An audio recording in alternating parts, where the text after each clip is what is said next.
لو افترضنا انك مستثمر في 3 مشاريع، الاول مستثمر فيه ب10,000 والتاني ب50,000 والتالت ب100,000، ولو افترضنا انك مضطر تحتفظ بمشروع واحد بس منهم وتضحي بالاتنين التانيين، هتحتفظ بأنهي مشروع من ال3؟ معظم الناس هيختاروا المشروع الثالث من غير ما يسألوا أي أسئلة عن المشاريع اللي بنتكلم عنها. الخوف من الخسارة الكبيرة هتخليه يتجاهل أي مشروع فيهم فرصته أكبر في النجاح، وأيهم هيسعده العمل فيه أكتر من باقي المشاريع. الإنسان بطبعه بيتحرك بدافع الخوف من الخسارة أكتر من دافع الرغبة في الإنجاز والربح، وده بيوقع معظمنا في مغالطة منطقية مشهورة باسم مغالطة التكلفة الغارقة Sunk Cost Fallacy. فمعناها إيه المغالطة دي؟ وإزاي بنقع فيها؟ والأهم إزاي نتجنبها؟ كل ده وأكتر هنعرفه في فيديو النهاردة، فجهز قهوتك اللذيذة أو مشروبك اللي أنت تحبه ويلا نبدأ.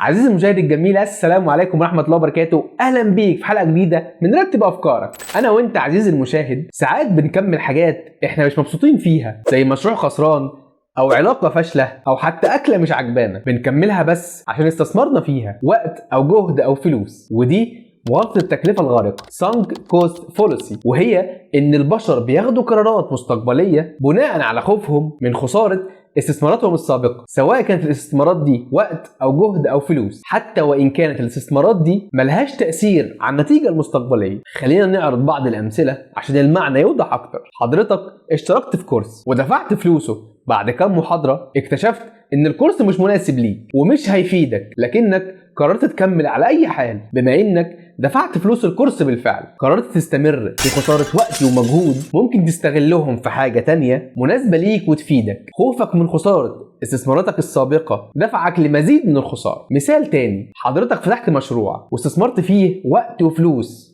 وبعد فترة اكتشفت ان المشروع ملوش فرصة في النجاح، فبدل ما تصفي المشروع عشان تقلل خسارتك وتكتفي بالخبرة المكتسبة، قررت انك تكمل الاستثمار في المشروع وتضخ مال ووقت في مشروع فاشل، لانك مش قادر تتقبل ان استثماراتك السابقة هتروح عليك فتخسر اكتر واكتر. مثال كمان، حضرتك خطبت او اتخطبت، لكن بعد فترة اكتشفتوا ان الطرف التاني غير مناسب، لكن مع ذلك تكملوا الجوازة بما انكم استثمرتم وقت وجهد ومشاعر في الموضوع. الخوف من خسارة شهور في الماضي يخليكم تخسروا باقي سنين عمركم في المستقبل. بالمناسبة بعض شركات الألعاب بتلعب على نفسية اللاعبين بالمغالطة دي. لو لعبت أي لعبة من اللي بتبني فيهم مزرعة أو مدينة أو جيش، اللعبة في البداية تديك دايما إمكانية إنك تكبر مزرعتك أو جيشك بسهولة، تخليك تستثمر من وقتك في تصميم الكيان الافتراضي ده، وبالتالي تستمر في اللعب خوفا على مدينتك أو مزرعتك الافتراضية ديت اللي أنت تعبت في بنائها. الشركة تستمر في جني الأرباح وأنت تستمر في خسارة المزيد من الوقت والجهد. طب والحل؟ عشان تتجنب الوقوع في المغالطة دي لازم تعرف امتى يكون الصح انك تكمل وامتى يكون الصح انك ما تكملش. في نقطتين مهمين جدا هيساعدوك تعرف. الاولى، لما تيجي للنقطة اللي تقرر فيها تكمل ولا ما تكملش، اسأل نفسك لو ما كنتش استثمرت في الموضوع وقت او مجهود او فلوس ولسه هتدخل فيه من البداية، كنت هتدخل ولا لا؟ لو لا، يبقى الأقرب للصح إنك ما تكملش. النقطة التانية، اسأل نفسك هل لو كملت في حاجة في إيدك إن تقدر تعملها بحيث تمنع استمرار الخسارة أو تعوضك عن الخسارة السابقة. محتاج هنا تكون صادق جدا مع نفسك وتكون واقعي. سهل جدا تخدع نفسك بأحلام وأوهام. لو في فرصة حقيقية حاول وكمل، لو مفيش ما تكملش. عزيزي، اللي راح خلاص، ما تخليش اللي فات يشدك لتحت. فكر لقدام وكمل في اللي يستاهل وقتك ومجهودك، زي انك